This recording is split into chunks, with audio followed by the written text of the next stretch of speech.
Hey folks, Roland Martin here, broadcasting live from Chicago, site of the Blueprint Summit, a conference for black men. It is Friday, October 18th, 2019. And of course, we'll talk more about the Blueprint Men Summit later today. But first off, we want to talk about, of course, a number of stories in the news. Remember the case out of Washington, D.C., where the black man was attacked by Metro Police? He's here to talk about what he's gone through and what he plans to do about that police assault. Senate Republicans voted yesterday to advance Justin Walker, a 37-year-old Trump judicial nominee, who is, folks, he earned a not qualified rating from the American Bar Association. I'm going to tell you exactly why this is a part of the Republican Party's focus to pack the federal bench with young right-wing ideologues. Also, jazz saxophonist Kirk Whalum will join us to talk about his new album. Plus, Michael Jordan opens a healthcare clinic for the underinsured. And Robert Smith received the prestigious Carnegie Medal of Philanthropy. All of that and more. It's time to bring the funk. I'm Roland Martin Unfiltered from Chicago. Let's go. He's got it. Whatever the biz, he's on it. Whatever it is, he's got the scoop, the fact, the find. And when it breaks, he's right on time and it's rolling. Best believe he's knowing. Putting it down from sports to news to politics. With entertainment just for kicks, he's rolling. It's on go, roll, y'all. It's Roland Martin, yeah. Rolling with Roland now. He's funk, he's fresh, he's real, the best, you know he's Roland Martin now.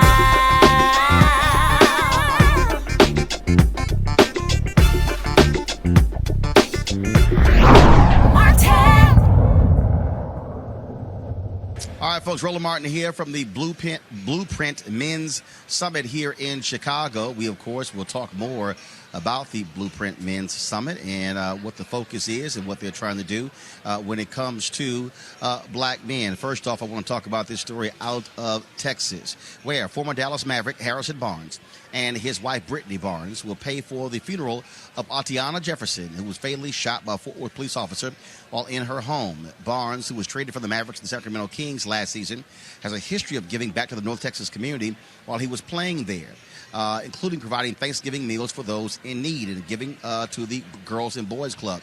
But it's just not Harrison as well, folks. And that is another NBA player is also going to be contributing to that. Now, Barnes and his wife, they're going to be giving the lion's share of the money to pay for her funeral. And one of the quotes that the Barnes said is that they said when the family is going through such a difficult story such as this, they should not have to be worried about paying for the funeral expenses of their loved one. Of course, Jefferson was a 28-year-old black woman shot and killed by the now former Fort Worth police officer while she was playing video games with her nephew. Also, Malik Jefferson of the Philadelphia Eagles.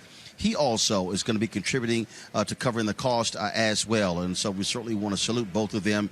And Barnes and Jefferson said they had not talked with the family of Jefferson because they wanted to give them their necessary space. And that's one of the reasons why they made that decision to assist the family. Also, folks, first of all, so many things are happening all across our society, and we are still mourning, folks, the death of Congressman Elijah Cummings. Tributes continue to pour in. Now, of course, we know he is going when the funeral is going to take place. The funeral for Congressman Cummings will take place next Friday in Baltimore. And so let me go ahead and read those details for you in terms of where it's taking place. It's going to be at his longtime church there in Baltimore. The venue seats about 4,000 people. We certainly expect the church said there's going to be an overflow there as well. And so what's going to happen is he's going to lie in state in the National Statuary Hall in the U.S. Capitol next week, according to House Speaker Nancy Pelosi. Of course, a formal ceremony for members of Congress and the Cummings family will take place on Thursday morning, and a public viewing will follow. Then, of course, that's taking place again on Thursday. Then on Friday will actually be the funeral. Now, the viewing for Cummings will take place on Friday at 8 a.m. At 8 a.m. At the church in Baltimore. I'm going to pull it up for you in just 1 second. And then, of course, the funeral will follow at 10 a.m. And so he worshiped at New Psalmist Baptist Church. That's exactly where the funeral is going to take place. And so, again, 8 a.m. on Friday will be the viewing for Congressman Cummings at the church in Baltimore. And beginning at 10 a.m. will be the funeral for Congressman Cummings. And so Thursday taking place at the U.S. Capitol, a ceremony on Thursday. And then, of course, on Friday be the funeral for Congressman Cummings. And so, again, we will any more details that take place. Also, the family has asked folks not to provide flowers. They do want any contributions to go to the Elijah Cummings Youth Program. And so again, in lieu of any flowers, the Cummings family is asking that all proceeds go to the Elijah Cummings Youth Program.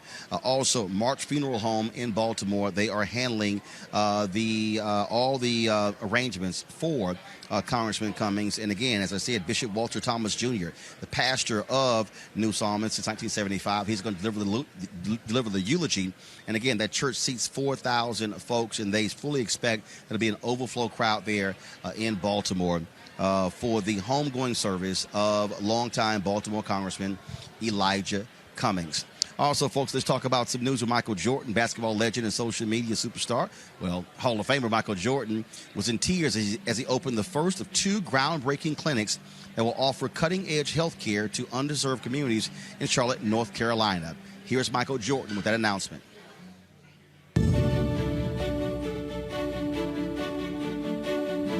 You see my name, but yet you see a lot of people behind me, commitment, especially from my mom, about caring for other people, being a part of a community that matters. You take Michael Jordan, you take Dr. Hoban, you take Carl Amato, the CEO of our organization, and you put those people together with a commitment of making a difference in the community, and what you get is this beautiful facility that you see behind us.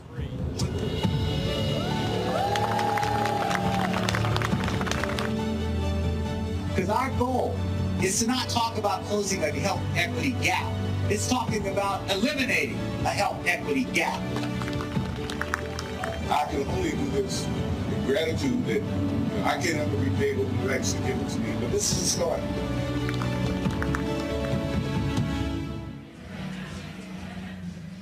Wow, such a great story there by Michael Jordan. So we certainly appreciate his philanthropy and what he is doing when it comes to health in his home state of North Carolina.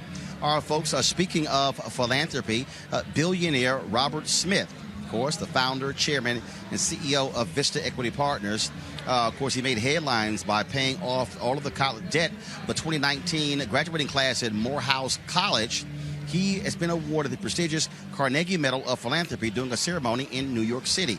The award is given to individuals who have demonstrated significant and lasting impact on a particular field, nation, or international community. Here's Robert Smith's acceptance speech. First, let me thank the Carnegie Corporation and Vartan and his staff and all of you wonderful people that represent the Carnegie legacy.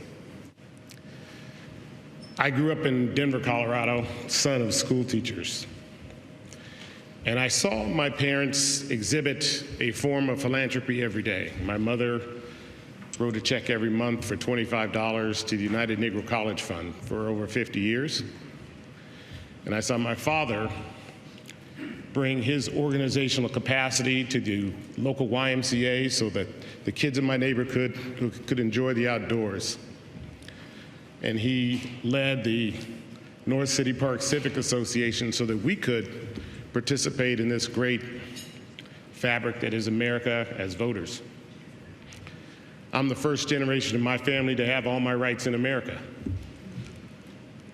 And when I think about that, I take that responsibility seriously to bring all of the education and dedication and effort to create in this world, in this economic structure opportunity that I can then drive into philanthropic fabric to do what I think is the most important thing on this planet, which is to liberate the human spirit.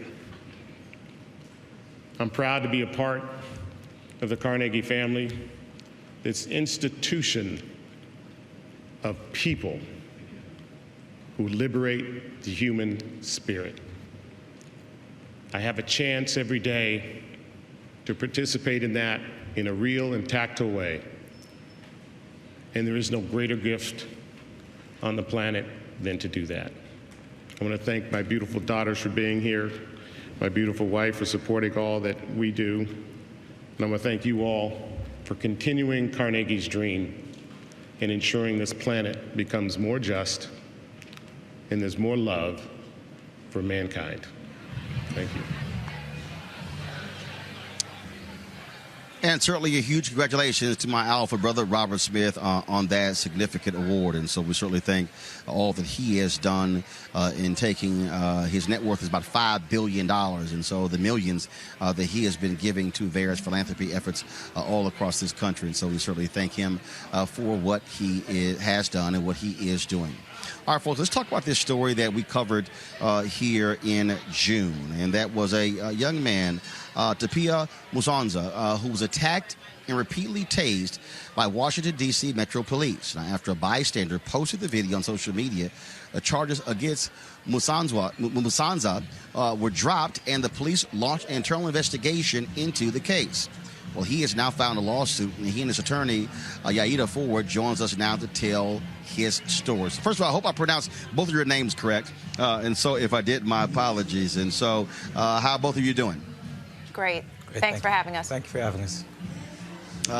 Glad to have you here. And so, first of all, the people walk us through. I mean, what happened? I mean, we remember this case, but of course, we're going to show the video as well. But were you just simply walking by and seeing the police where they had stopped these several African American young boys? Take us through what happened on that June day. Sure. Before I do, I just want to take time to pay my respects to the congressman's, the late congressman's family. I hope God protects them and gives them the grace that they need to get over this. With regards to what happened to me on June 22nd, I was on my way home on U Street, Cardozo Station, and I was on the platform. Suddenly, I see an officer chasing a young man. At that point, I did not know the young man's age. Chasing him down the platform, he tackled the young man, put him on the ground, restrained him for an extended period of time. When you actually look at, in retrospect, when I look at the body mass of the young boy and the body mass of the officer, I don't even think that was a necessary way to restrain a minor. As the events continued rolling out, the officer continued to have his knee on the young man's back. I approached the officer and asked the officer, is this how you treat young men? At that time, I did not know the young man's age. Is this how you treat young men? And the officer, at that point, he replied, this is an open investigation or something like that. At that point in time, then I asked him, can you please put the young boy on the bench so that you could treat him with a bit of dignity? At that point on, he complied with my request. He put the young man on the bench. I proceeded to ask the officer to ask the young man his age, because I wanted to make sure that, that young man was conscious enough and I think wise enough to understand the ramifications of what actually is happening in that moment and how it will affect him going forward in life. At that point in time, the officer did ask the young man, and he found out that officer was 14-year-old, and according to the United States law, that is a minor. And minors here, before you can do anything regards with legal affairs, you need a guardian to be present, and there was no present guardian. So I came in as a standby guardian in that moment, because here in the African community, you have to stand by the young man, regardless of where that young man is born. We stand by our own. We stand by who we believe that every man has or every woman has a right to raise up a child for the right way, and showing them what is right in life. So I took that responsibility on me. Here's what was crazy. We played the video, and it seemed as if the initial officers were talking with you. Yes. There were no issues. There were no problem. And all of a sudden, this other officer who was not there comes up and just bum rushes the scene and completely disrupts everything. Yes. So I was in the process of de-escalating the situation, because, I'm a peace-loving person. I believe in nonviolence. So I was in the process of engaging the officer so that he could de-escalate the situation. Then that third officer came in without the context or the prior knowledge. He wasn't even the first responder, so he didn't have I wouldn't say, I don't know about jurisdiction, but he just didn't have the enough information to act on. At that point in time, I asked the officer, why am I being pushed? He continued to respond, this is an open investigation. He pushed me again. There was someone behind me. There was no way I was actually going to move, even if I had the option to. And I continue to let him know this is open space. Like I'm a Metro rider. I've put in money into the Metro system, so just by rights alone, I'm entitled to be in that position at that point in time. Then that officer continued to push me. He pulled out his taser. Before I could even respond, he tasers me. When the first taser hit, I was in a state of shock because I knew I did not do anything wrong, because I was, at any point in time, I was not threatening. The first officers who were the first responders were on the other side of the platform. So if I was a threat or in any way, they could have let me know in that position in time. And I would have respected the orders because I did not have the context to question what they were doing. But I was more worried about the welfare of that young man, and which is I continually asked about the welfare of the young man. Nothing about the investigation, nothing why the officers or judging them of what is right or wrong. I just said, can you please treat the young man humanely? That's all. And that's just by me exercising one of the oldest forms of humanity, which is compassion. I was tased. So I'm at a point where I now confuse as what is right or wrong in our community, be it black or white, but this continually seems to be happening to black people. So as an African immigrant, I need to understand, maybe I didn't get the memo that things have changed in here. So I need to understand. That's why I'm asking for justice. It's not a matter of like, oh, I want, yes, I want to be, because if someone did wrong and someone has to pay. Yes, I'm not going to deny that fact. Someone has to pay. But we need to know as a society that this is how black people are going to be treated going forward, so that we know if this is where we put dollars here. We pay money. I'm an entrepreneur. Prior to even getting to my cognitive damages, I was an entrepreneur. I provided intellectual capital to this nation. And this is how we treat people. So in business, one thing I love, there's rankings. There's rankings of ease of doing business. And as an entrepreneur, the ease of doing business for me was escalated to a point where I cannot do business because I have cognitive injuries now. So I don't know if America is honest enough to rank itself according to black people continually to getting abused, whereby we provide also intellectual capital to this nation. So we needed to be respected. Unfortunately, you're not respecting us. I have proof. I have intellectual property that I've contributed to this society. So this is how we treat the highest level of intellect. Contribution to humanity, you tase me. So I need some form of understanding what I need to be doing as a human. If I'm doing good, I've worked hard. I've worked hard. Yes. Ms. Ford, you said that, first of all, the charges were dropped. It got lots of attention. Any apology? Anything from Metro Police? And when did you file the suit, and what kind of damages are you seeking? The suit was filed up September 17th.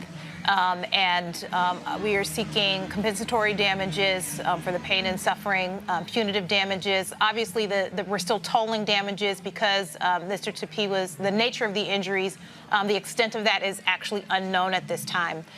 When he used the word cognitive, that's referring to memory and concentration, the ability to perceive and understand information.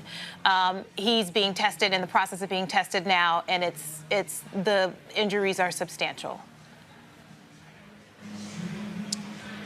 First of all, have you talked to the young men?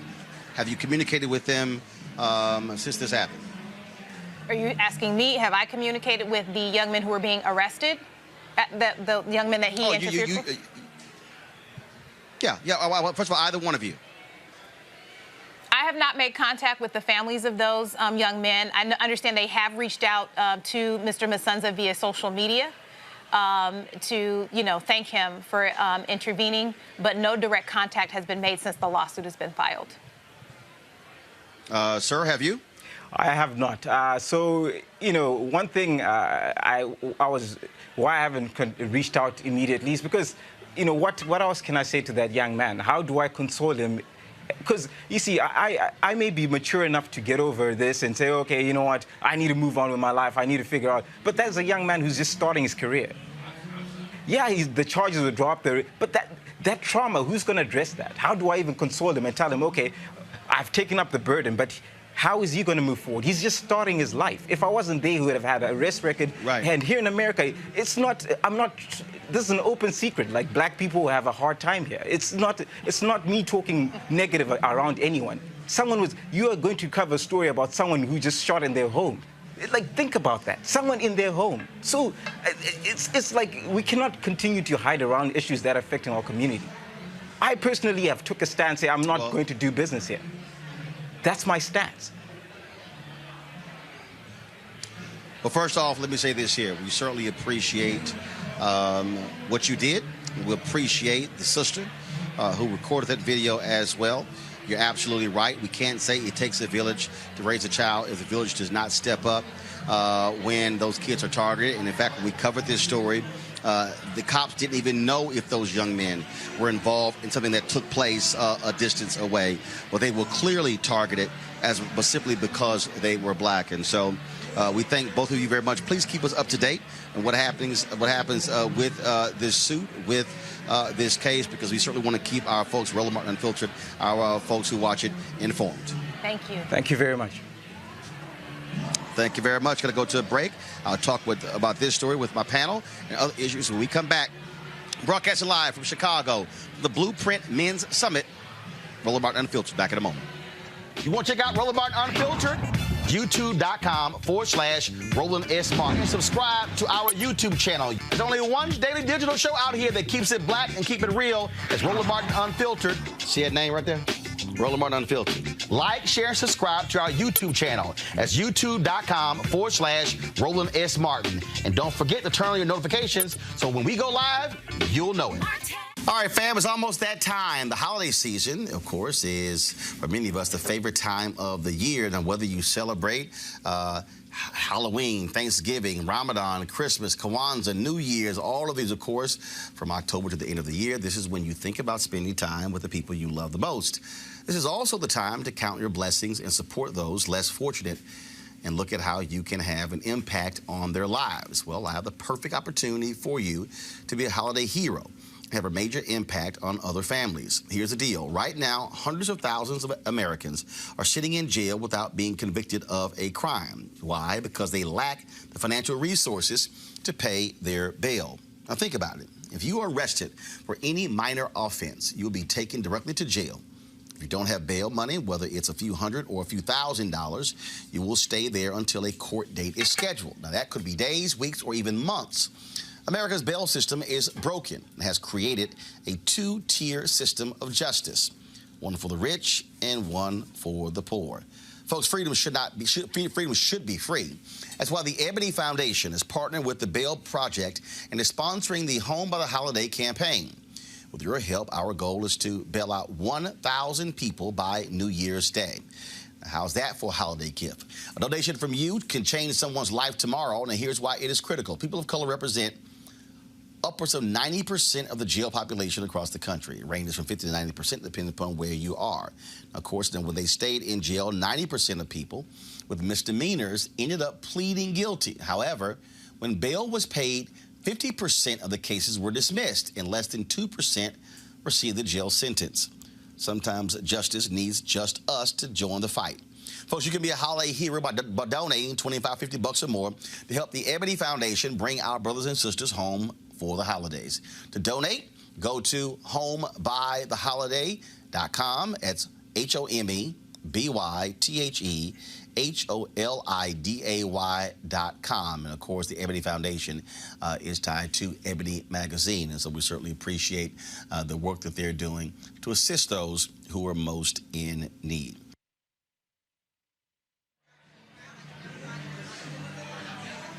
All right, folks, welcome back to Chicago, the Blueprint Men's Summit. This is where I'm broadcasting from. I now want to, first off, bring in our panel right here, Dr. Niambe Carter, Howard University Department of Political Science, Joanna LeBlanc, a National Security and Foreign Affairs legal analyst, Michael Brown, former vice chair, DNC Finance Committee. Folks, to hear that brother, I mean, I remember the story, but to hear him talk about why he stepped in was just amazing. And I think, and when you hear his concern and compassion for these young black men, that was simply admirable.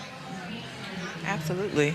I mean, I think we hope that anybody would extend that measure of humanity to any person, young or old. I mean, I certainly am thankful that he was there that day to intervene, because God knows what would have happened to those children had he not, because he was an adult and who could take control of the situation in ways that young people sometimes do not feel empowered to do. And certainly those officers were not there for anybody to sort of interfere with what they were trying to do that day.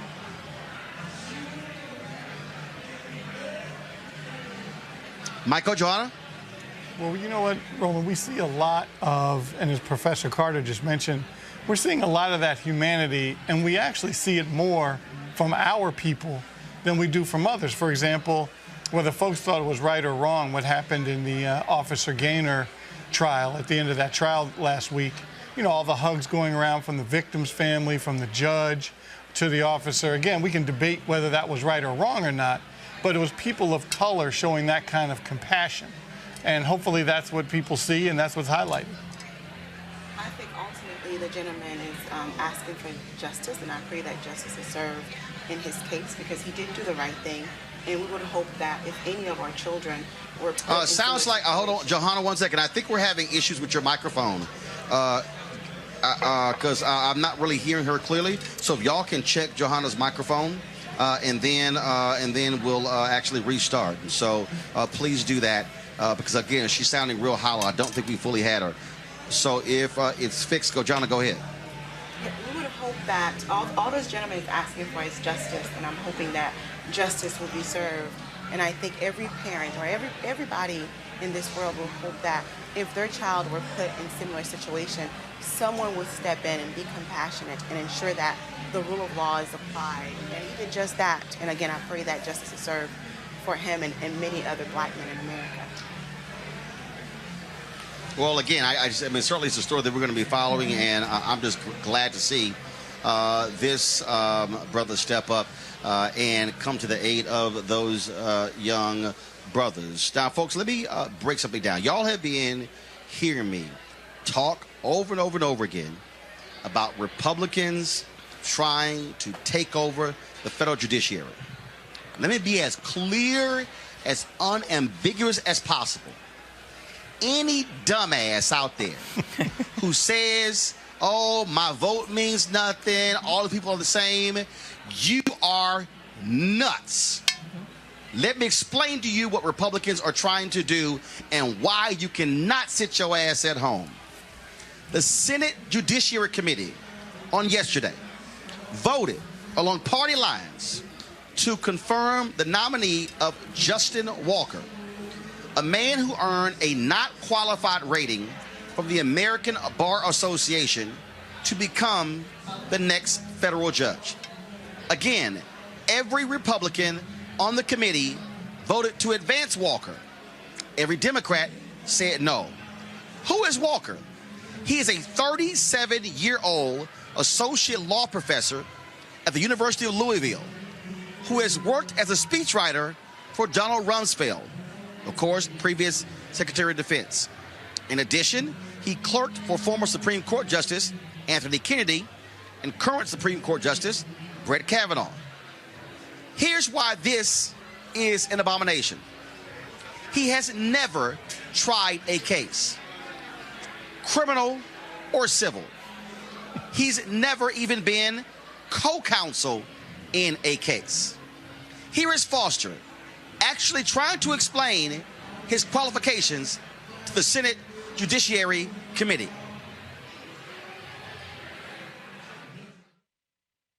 So tell me why you have enough experience to be a district court judge. Well, Senator, I've spent my career immersed in the law with a record that I think shows my qualifications in 4 ways. First, in my primary role as a law professor, I teach students trial practice. I teach students criminal procedure, evidence, and constitutional law, all with a focus on litigation and really a focus on judicial decision-making. And I feel fortunate that I've been instrumental in helping prepare nearly 200 students to be ready to practice on day one, ready to hang out a shingle, which many of our students do, and ready to represent clients effectively in court.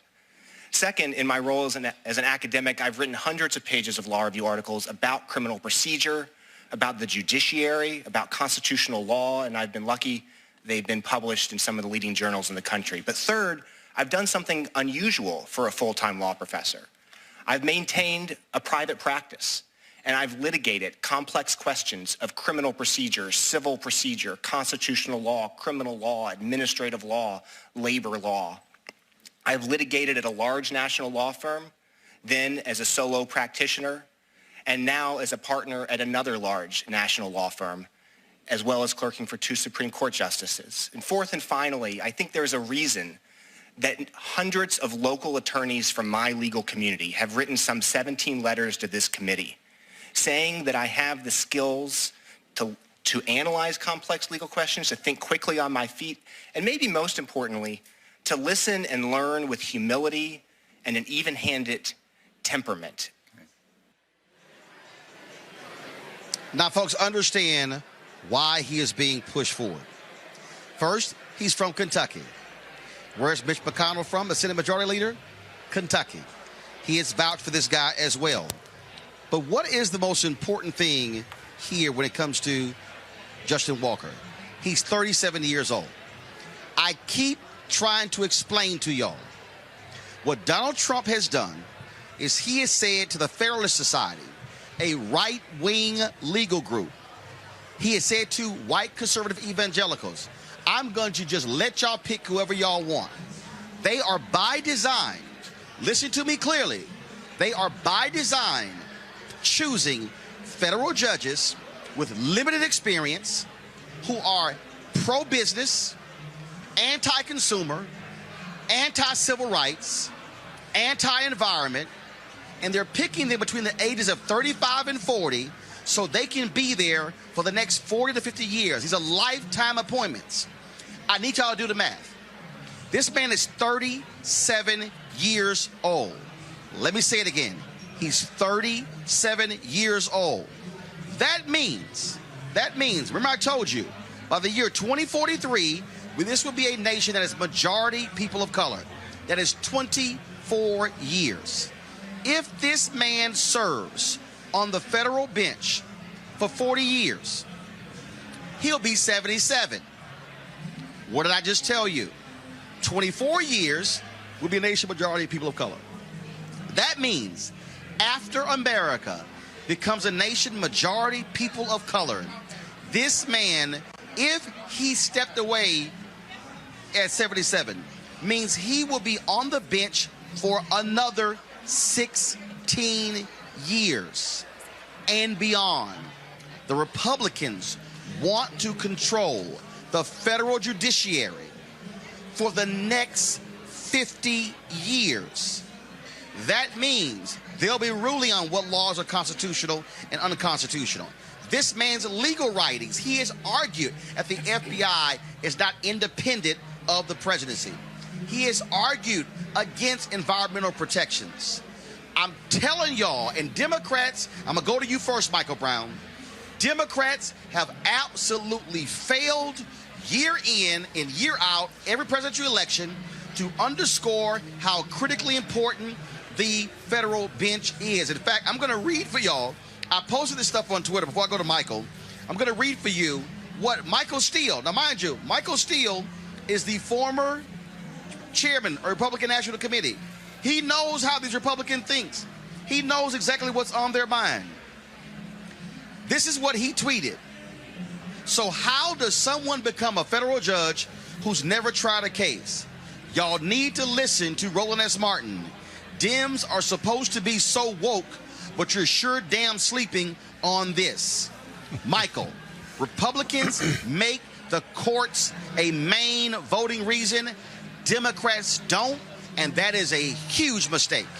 Absolute fact. And by the way, your tweet, I retweeted when I saw that. But, you know, as you've talked about, obviously, and you and I have talked about the same thing over and over again, elections have consequences. But moreover, we have to go back, and many of us did everything we could that had any kind of relationship with Senator Reid when he was majority leader and begged him, do not take away that filibuster, because at some point it will come back and haunt us. And that's what's happening right now. You don't need 60 votes. With then, it almost forced you to have bipartisan support for a particular justice. But now, all you need is 51. But remember, Michael, remember, initially, the filibuster was taken away because, first of all, remember the nuclear option. Yep. Then initially, what McConnell has done, he's taken it a whole different level. Not only does he not care about that, he doesn't care about the blue slip, which means that if a senator puts in a blue slip, that puts a hole in the nomination. In the history of the Supreme Court, only three federal judges have been confirmed when both states' senators submitted a blue slip. All three have taken place under Trump. They've ignored the blue slip policy. It's gone. They've run roughshod over the bench, and they're going to continue to do it. Absolutely. You know, the unfortunate... Dr. Carter, Dr. Carter, I know the people who are watching, and they probably saying, Roland, why are you so bothered by this? Because I need people to understand, when you file a lawsuit, when you file a federal discrimination suit, when you file an education lawsuit, when you file a voter suppression lawsuit, when you file any kind of federal lawsuit, if they get their way, you're going to have, if Donald Trump wins re-election, first of all, he's going to appoint probably by the end of this term more than 200 judges. If Donald Trump gets 4 more years, he likely will have the ability to appoint upwards of 500 federal judges. That is an unbelievable number. Excuse me, Dr. Carter. That's also assuming, Roland, that the Senate stays the way it is. Obviously, if the Senate flips. Right. But I mean, I think this is the point that you've been sort of beating this drum for a really long time, is that people are playing the long game here. Republicans recognize that their share of the population is shrinking. They're not popular for most of this country, but they understand if they can control this nation's institutions, then they can have a reach that is far more consequential than this election or the next election. This will be Donald Trump's legacy. He's already had his crack at the Supreme Court and these other federal courts, and he's likely to get another Supreme Court justice if he wins another term, because Ruth Bader Ginsburg is hanging on, but she can't stay forever. I mean, and I think this is also a moment for us to think about what these Republicans have done. They don't actually care about norms, about consequence, about their own reputation. They let Merrick Garland hang around for 293 days. In fact, the Senate refused to do its job and hold a confirmation process for Merrick Garland. These people have made it clear they don't care about qualifications. They don't care about the American Bar Association and its ratings of any of their nominees. They want to control this country because they recognize the demographics are against them. But if they can control the institutions, then it really doesn't matter how this country changes racially or otherwise. And that's the game that they're playing. And Democrats need to get on board and start thinking the same way that these Republicans do, because they are playing a long strategy and Democrats are playing checkers. Johanna, I mean, I'm telling you, it is baffling to me when people don't understand this. Yeah, we talk about the long game. 50 years is real. That's half a century. You know, there are some jobs in life that I do believe that you can learn while you're working, right? But there are those that, such as becoming a federal judge, a lifetime appointment. You need experience, and teaching law students how to practice law does not qualify you to be a federal judge. And as you noted, Roland Martin, our institutions have real issues. Like, we have real problems when it comes to our criminal justice system, our environmental laws and such. So to have someone on the bench who just does not have the experience is very problematic. And also, I want the public to be mindful that we will be paying Mr. Walker over $200,000 per year of taxpayers' dollars for him to perform a duty that I don't think he's qualified for. And it's very problematic. And this is why people have to pay attention. Jahan, this thing is so much deeper. That they appointed a woman who had, and again, has nothing to do with her being a woman. She's a white woman. She had graduated. She had graduated, Dr. Carter. Michael, she had graduated just 11 years earlier from law school. She was 35 years old. You cannot tell me this woman somehow is so brilliant that she has earned a federal appointment at 35. But again, like you said, these people are thinking about the youth, right? They're saying, I can have this person in play for 50 plus years, right? And that's what they're thinking about. They don't care about experience. They don't care about your ability to wade through the sort of sticky situations. As Johanna rightly points out, I don't think that reading about politicians and talking about politics makes me a politician, right? There's something fundamentally different about what I do as a study of political science and being a politician. The same thing with the law. But they don't care about that. They are ideologically driven, and they are motivated by this desire to hold on to an America that does not exist, that most Americans don't even want. Look, real simple. If you, Michael, if you want to teach the law, go right ahead. But being a federal judge for life is a hell of a lot different, and I'm sorry. I think you need to at least step foot in the damn courtroom. And, you know, Senator Graham, obviously they have meetings and they brief. Clearly, the guy knew what questions were coming, clearly. But those are the only questions he could even sound competent on, hence why Senator Graham asked him those. And he answered them the way he's been briefed to answer them. So, as Dr. Carter mentioned, as Ms. LeBlanc mentioned, their strategy is clear. It's in your face. They're not pretending.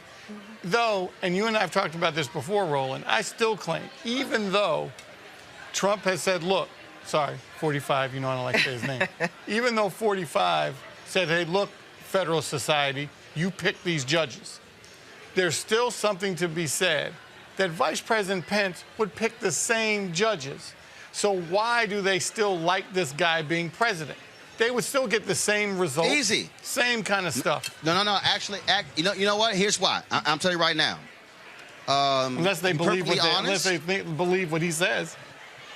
And another thing we have to look at. I think here's the deal. I'm being straight up. Mike Pence, former member of Congress, former governor. Mike Pence is a politician. Donald Trump actually doesn't care about the job of president. Donald Trump, I call him Trump. I guess I'm not. So Donald Trump actually was doing it by design.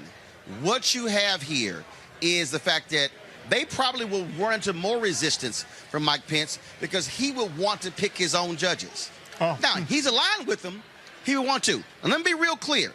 This is. I fundamentally believe this. I tweeted this earlier. This is what's going on and why Republicans have no problem with Trump. They say all this stuff privately. They think he's nuts. They think he's crazy. They think he's out to lunch. But guess what he's doing? He's giving all of the factions, the three main factions of the Republican Party, everything they want. Evangelicals. They want the Supreme Court and the federal bench. He said, okay, here you go. The pro-business Republicans, what do they want? Massive tax cuts and end all regulation on anything. Donald Trump's like, party favor, here you go. The third, the strong defense Republicans. Donald Trump, $700 billion increasing to the Pentagon, massive increase in the budget every single year. Okay, y'all get what y'all want. So those three entities are laying back saying, we're perfectly fine. Yeah, he's nuts. But guess what? We're getting everything that we want. So we're going to ride this sucker till the wheels fall off. Okay. That's why. Okay, fair enough. And I think that Mitch McConnell, Mitch McConnell was very excited about this entire process with the Senate in terms of getting this this nominee, confirmed and such. Because as we know, Mitch McConnell hasn't really cared much about anything in the Senate except for judicial nominations, getting them confirmed. It has been his sole priority as the leader in the Senate. And there are countless bills sitting in the Senate that have not been touched because that is not the priority of Mitch McConnell, unfortunately. All right, folks, got to go to a break. First and foremost, let me say this here. I want to thank all three of you for being with us. I know being on the road makes it a little bit more difficult, but your perspective is critically important. And I'm telling you right now, everybody watching right now, you better tell your friends, tell your family that the courts, they matter. If Republicans stay in control of the Senate and keep the White House, it's going to be game over for any civil rights protections we have in this country. I'm telling you that right now. You can bookmark this, earmark this, pick the point, and watch it happen if it actually holds up. Johanna, Dr. Carter, Michael Brown, we appreciate it, man. Thanks a lot. Thank you. Folks, coming up next, I'm going to chat with my man Kirk Whalum. He has a new CD out. Can't wait to check it out. You're watching Roland Martin Unfiltered, broadcasting live from Chicago's site of the Blueprint Men's Summit. I'll be back in a moment.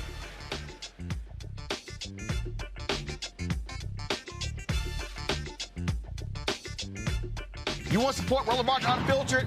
Be sure to join our Bring the Funk fan club. Every dollar that you give to us supports our daily digital show. There's only one daily digital show out here that keeps it black and keep it real as Roland Martin Unfiltered. Support the Roland Martin Unfiltered daily digital show by going to RolandMartinUnfiltered.com. Our goal is to get 20,000 of our fans contributing $50 each for the whole year. You can make this possible. RolandMartinUnfiltered.com.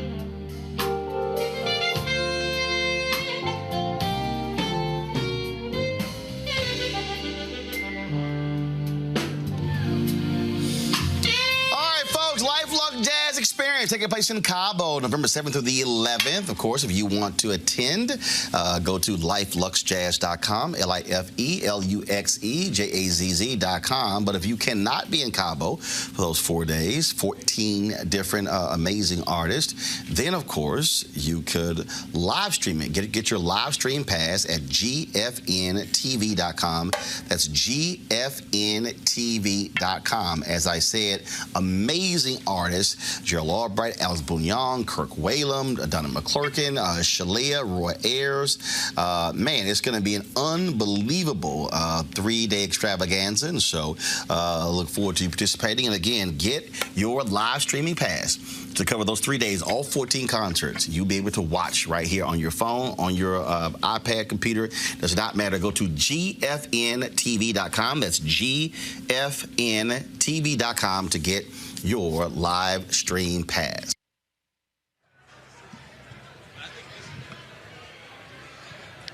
All right, folks, Roland Martin here, broadcasting live from the Blueprint Men's Summit here in Chicago. Right now, of course, you just saw, we talked about Life Lux Jazz. Don't forget to go to GFNTV.com to get that live streaming pass. And one of the folks who are going to be there is my favorite artist, jazz saxophonist from Memphis, Kirk Whalum. And he actually has a new album out. Kirk, what's up, my brother? Man, you are up, as always, man. I've just been tracking with you, man, speaking truth, you know, so, as always. Well, man, is always glad to have you here. First and foremost, folks, the people out there that need to understand something. I got every Kirk Whalum album. Matter of fact, okay, I don't have one. Kirk was supposed to send it to me. I ain't got it yet. But anyway, I got all of Kirk Whalum's album. I'm talking about going back to his first one, floppy disk. And then, of course, all the way through. And so, Kirk, so which album is this? How many albums have you now put out?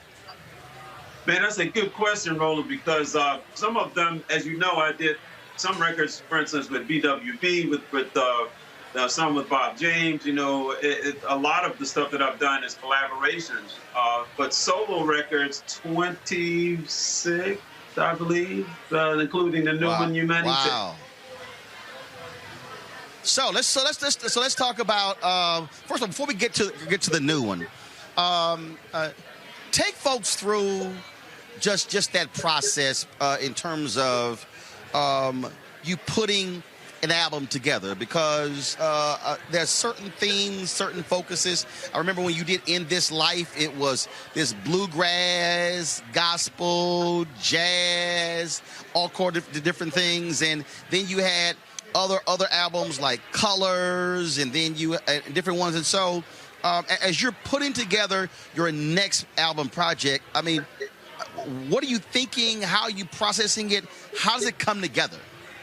Sure, it's a journey, man. It's an evolution. You know, really, it's kind of like going with the river. You know, I remember someone once told me about the Mississippi River. You know, you don't get to tell it where to go; it tells you. And really, that's how the spirit is when it comes to the creative arts. You just sort of go with what inspires you and what animates you. And for me, you know, all along the way, man, it's like I'm sort of, you know, moving left and right. It's been really something. But it all began, as you know, when Bob James heard me when I was living in Houston, playing there, man, with my band at a place called Cody's. And all along the way, I've had really great mentors like Bob James to help me kind of know help maybe not to make too many mistakes and judgment, you know, because it's a process making records, especially, you know, where we all started. You know, Terrence Blanchard, Donald Harrison, all of us, you know, we started around the same time. We all got signed to Columbia Records in around, you know, 1983. And so, man, in that time, you had to really know the process, the recording process, production, and all of that. Now it's a little different because of the technology, right? But I'm grateful that I got in at that time. When it comes to, first of all, folks who may not realize, you talk about those collaborations. I mean, you played with some amazing people. I've heard your music so long, I actually know your sound, so I can listen to a song and I'm like, that's Kurt. And so, for folks who don't know, tell them some of the biggest hits that you played on with some of the biggest stars. Sure. Well, I played on a lot of Luther Vandross records. He once told me, he said, I don't like saxophone, but I like you because you play like a singer. And so basically, he would have me play on just about every record he did. And, you know, songs like Anyone Who Had a Heart and that type of thing. But then, you know, with Whitney Houston, I was just touring with her. Ricky Minor and Paul Jackson Jr., you know, we were just on the road. And one of the stops was to, you know, finish up this movie. She had finished the movie except for this one scene, and that was where she sang that song to Kevin Costner. And so there we were. She insisted on doing live to the film, and that her band, us, had to be live as she sang. And so I Will Always Love You. Now I can say, because of her insisting, that the saxophone solo I played on that song is the sax solo that's been heard by more people than any other saxophone solo. You can imagine when I found that little factoid out, I kind of got freaked out, man, because I'm thinking Cannonball Adderley, you know, John Coltrane, you know, Grover. I mean, me, you know, it was pretty scary thought. The saxophone is obviously a much different instrument, so how many different saxes do you play? Because you've got, first of all, how many different saxes are there? So you got soprano sax, right? You got tenor sax, alto sax, baritone sax. Am I missing anything? Well, you're not, except that at the extremities, there are some saxophones that they've stopped making now. There's a tiny one called a sopranino, and it's just, to me, it's like a waste of time. It's just too tiny, and it's a little annoying. And then there's a huge one that's bigger than the baritone, is a bass saxophone. Once again, it's impractical. I mean, you need to roll the thing along, you know, on its own cart. But, you know, soprano, alto, and tenor, this is the tenor, those are the main three. And it's like a choir. Like people, you know, think of the voices in the choir: soprano, alto, tenor, and baritone. There you go. All right, so let's talk about the new album. What's the focus? What does it feel like? What does it sound like? What is it? Yeah, I can talk a long time about that, so you have to cut me off. It's called Humanité, and my French speakers there in your city and all over the world know that humanité in French means humanity. And it was my pleasure to do 14 collaborations with emerging artists from 8 countries, some established artists as well, like the #1 artist in South Africa, Sahara, the #1 artist in Indonesia and in Southeast Asia, Afghan. I go on and on. Marcus Miller, Keiko Matsui. But, this record is really, it was my 60th birthday present to myself, and that was last year. To go around the world, man, places that I've been and I've engaged with these young artists. Many of them have my age. They call me Uncle Kirk, UNKIRK. Uncle Kirk, that's my nickname on this record, because I'm collaborating with these young people in their space. And we made a project that really will remind you, Roland. Last time I saw you was here in Memphis for the 50th anniversary of the assassination of Martin King. And he always talked about the beloved community. And that's what Humanité is all about. It's about all of the various colors, the diversity of the world. At the end of the day, we're all alike. We all have the same needs in the sense of needing to be affirmed, needing to, to be accepted unconditionally. And God accepts us. We're created in God's image, and God accepts us as we are. And then, the relationship that we have with him is about us being more and more like him, right? But, man, this record is about collaborating with all these great artists. Man, I had more fun. I ate more food in Kenya and Japan and South Africa. And you know the deal. And France, it was crazy. So I see, titles, Move On Up, Everybody Ought to Be Free, Don't Get Me Wrong, Wake Up Everybody, Wildflower, Get Your Wings Up, Now I Know, SJL, Koga Rocho, Blow For You, Kwetu, Peace, We Shall Overcome You, From the East to the West. So, that certainly definitely speaks to the world traveling you did with those titles. Oh, absolutely, man. Kodagocho, for example, is a slum in Nairobi. I know you've been to Nairobi, but Kodagocho is literally next to the city dump. So these children in this music program, I recorded these kids, man. My producer, James McMillan from England, we went and recorded these kids, man, and they had never been in the studio, didn't even know how they worked. And those kids have to, their music program is outdoors in this slum. They burn the trash in the dump. And the smell wafts over into where these kids are making music, man. And to me, it just breaks my heart that that's the environment in which they have to make music. But you know what? It's the most beautiful music, man. It just touches your heart. And those kids were so happy to be a part of this. And that story is told over and over again on Humanité. Like these collaborations with the far-flung corners of the world where, you feel the culture, the pulse of the culture in the music. Something like Kwetu, and same thing in Nairobi, the artist Aaron Rimbui, a great jazz pianist from Kenya. I mean, then we go to Indonesia, or I'll tell you what, Nigeria. We recorded with a Nigerian artist who lives in Paris. As you know, I used to live in Paris. I speak French. So she and I recorded in Paris. Her name is Asha, but she, is originally from Lagos. And man, just the inspiration that you and I got that day in Memphis, I carried that into this process. And she and I wrote a song called We Shall Overcome You. And it was for the Parkland, Florida kids, man, talking to the NRA. Like, you know what? We are going to overcome you. And we're not going to be like you, These are the things I was able to weave into this Humanité project. Well, the CD is called Humane. Folks, we certainly want you to get it. Kirk, you got all those saxophones surrounding you. Let's hear something. Shoot, man, I don't know. Does the saxophone even make a sound?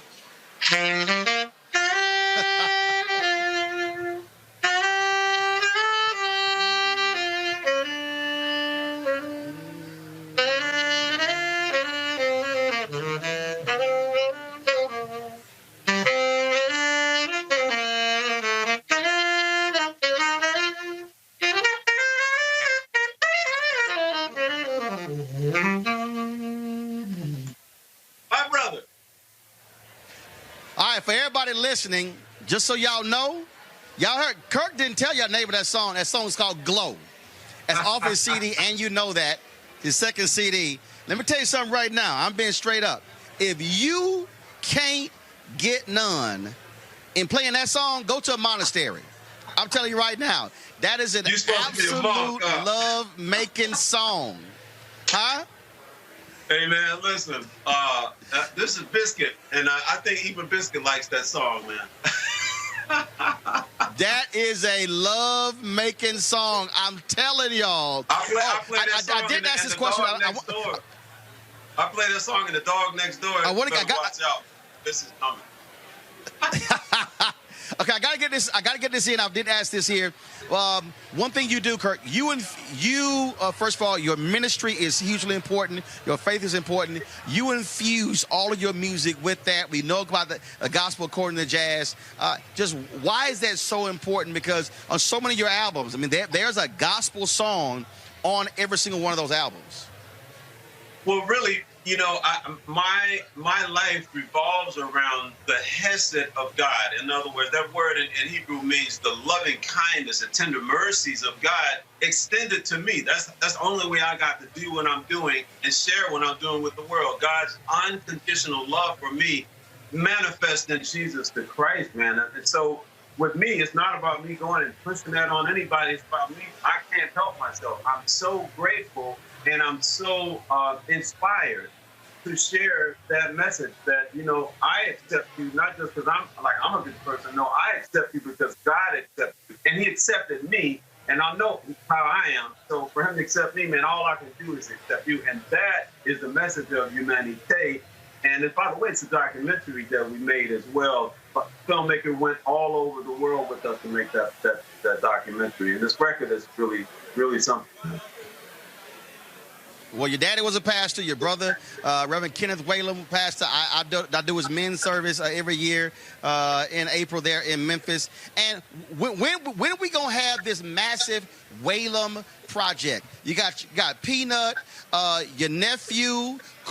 Your nephew plays with Bruno Mars. Your other nephew played with Maxwell. Your brother sings. Your other brother sings. When are we gonna have this massive Whalum family project?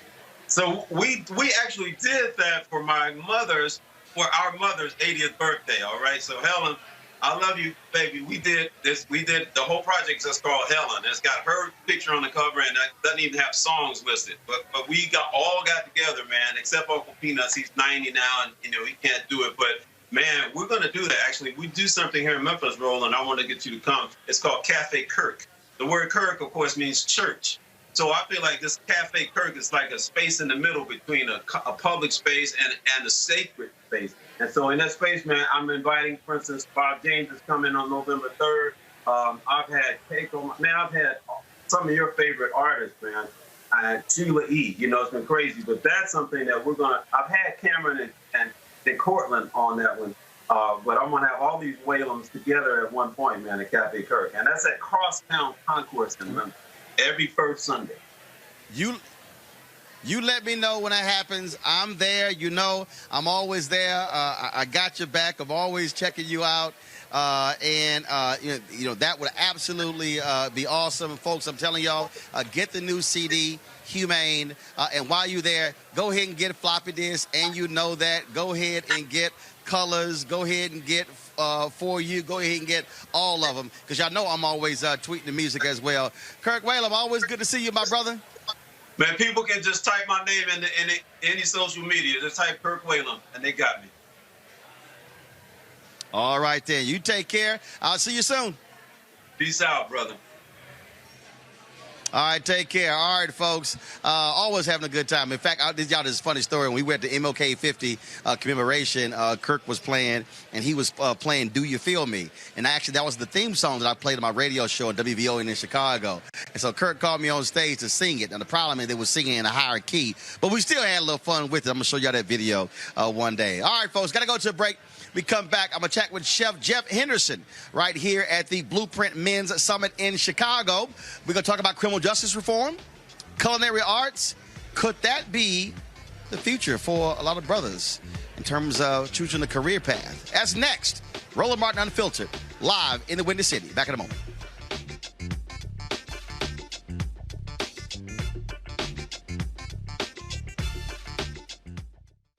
/Roland S. Martin. And subscribe to our YouTube channel. There's only one daily digital show out here that keeps it black and keep it real. It's Roland Martin Unfiltered. See that name right there?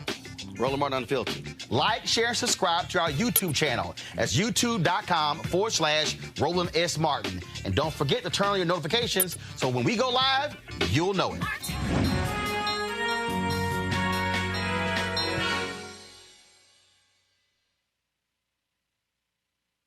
AFSCME members don't just hand over our voice on the job and our seats at the table. 5 justices don't get to decide our future, and no one can steal our freedom unless we let them. When the Janus decision went against us, we became energized, not demoralized. The billionaires and their political allies targeted AFSCME members with dishonest propaganda campaigns. But when they try to get us to turn on each other, we lock arms in solidarity, defiant and determined. Since the Janus decision, for every person who has dropped their AFSCME membership, several more have decided to join. Adversity brings out the best in us. The more ferociously they come after us, the more fearless we become. In the face of the ruthless attacks against our union, we show the same courage, loyalty, and resilience we demonstrate every day in serving our communities. And more people recognize the importance of unions, the role we play in empowering working people and acting as a check on corporate power. Unions are enjoying the strongest popular support in years. We didn't just survive the Janus case, we stared down this crisis and emerged with renewed strength. We're alive and kicking, wind at our back, ready to go on offense, with heightened levels of activism, more inspired and emboldened than ever. We are AFSCME strong.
Want to check out Roland Martin Unfiltered?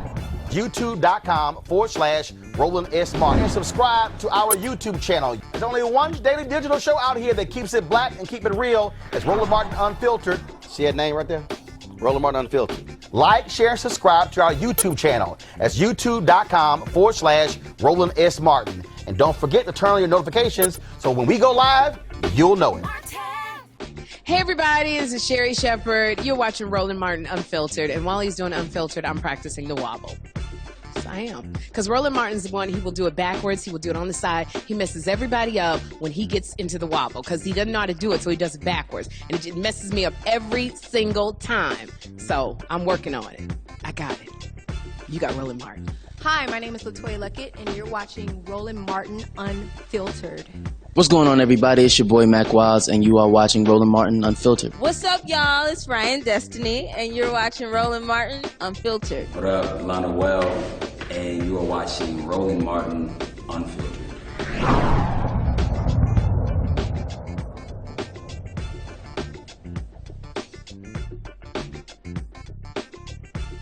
You want to support Roland Martin Unfiltered? Be sure to join our Bring the Funk fan club. Every dollar that you give to us supports our daily digital show. There's only one daily digital show out here that keeps it black and keep it real. As Roland Martin Unfiltered. Support the Roland Martin Unfiltered daily digital show by going to RolandMartinUnfiltered.com. Our goal is to get 20,000 of our fans contributing $50 each for the whole year. You can make this possible. RolandMartinUnfiltered.com. Hey fam, want to check out Roland Martin Unfiltered? The blackest show on all of digital, cable, and broadcast. Check out our audio podcast. There's only one daily digital show out here that keeps it black and keep it real. It's Roland Martin Unfiltered. Press play. Martin.